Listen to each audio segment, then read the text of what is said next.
तो चलो यार आज बात करते हैं रामायण के एपिसोड नंबर 146 की। यस फ्रेंड्स, अब श्री राम और रावण के बीच प्रथम युद्ध शुरू हो जाता है, जिसमें कि पहला आक्रमण रावण के द्वारा किया जाता है। तो श्री राम और रावण के बीच बहुत से बाण चलते हैं, जिसमें कि श्री राम रावण के बाणों का मुंह तोड़ जवाब देते हैं और अपने शक्तिशाली बाण से रावण के रथ के पहियों में आग लगा देते हैं, जिससे कि रावण का रथ नीचे बैठ जाता है। तो उसके बाद श्री राम अपना एक बाण उसके धनुष पर चलाते हैं, जिससे कि उसका धनुष टूट जाता है।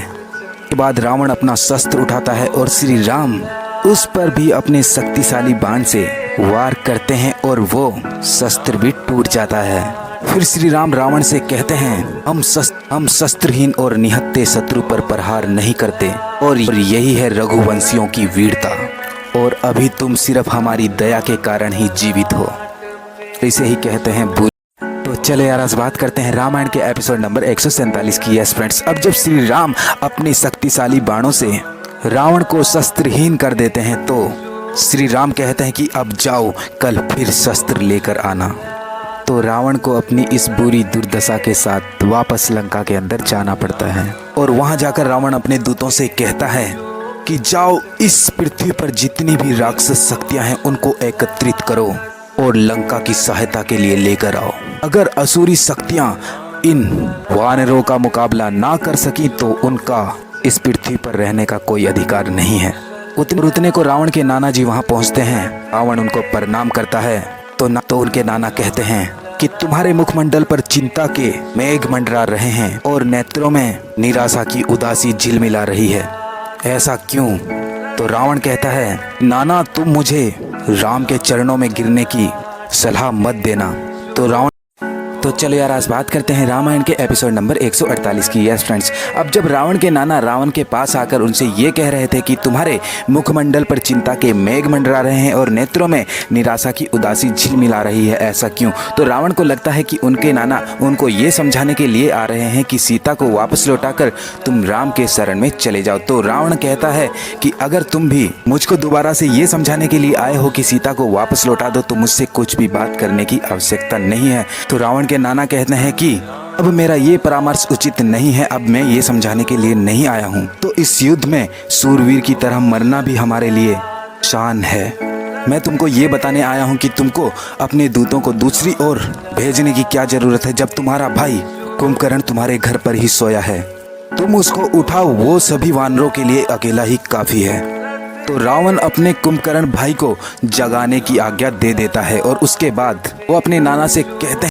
तो चलो यार आज बात करते हैं रामायण के एपिसोड नंबर 149 की। यस फ्रेंड्स, अब रावण के कहने पर उसके भाई कुंभकर्ण को उठाना शुरू कर दिया जाता है।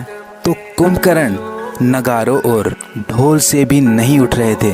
तो सेनापति कहते हैं कि अब इसको भाले और खड़ंग चुभाकर उठाने की कोशिश करो, लेकिन वो वैसे भी नहीं उठते।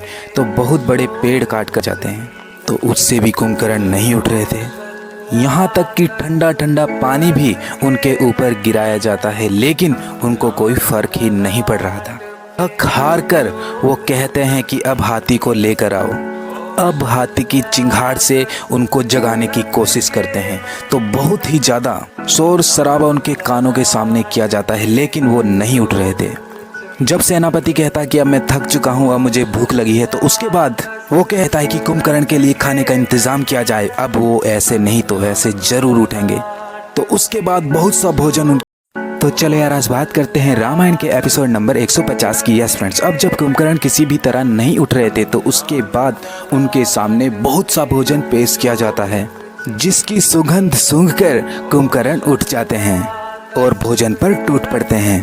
तो भोजन खाने के पश्चात जब वो दोबारा वापस सोने लगते हैं, तो सेनापति विरूपाक्ष उनको रोक देता है। तो कुंभकर्ण कहता है, सेनापति विरूपाक्ष, समय से पहले उठाने का साहस तुमने कैसे किया? लंका में सब कुशल मंगल तो है? तो सेनापति कहता है कि लंका पर बहुत बड़ी आपदा आन पड़ी है। आपके भाई महाराजा रावण सीता को छल से हर लाए हैं, जिस कारण श्री राम और महाराजा रावण के बीच युद्ध शुरू हो चुका है, और श्री राम और उनकी सेना का मुकाबला हम में से कोई भी नहीं कर पा रहा है, यहाँ तक कि महाराजा रावण भी नहीं। तो उसके बाद क्या होता है, ये जानने के लिए मेरा नेक्स्ट एपिसोड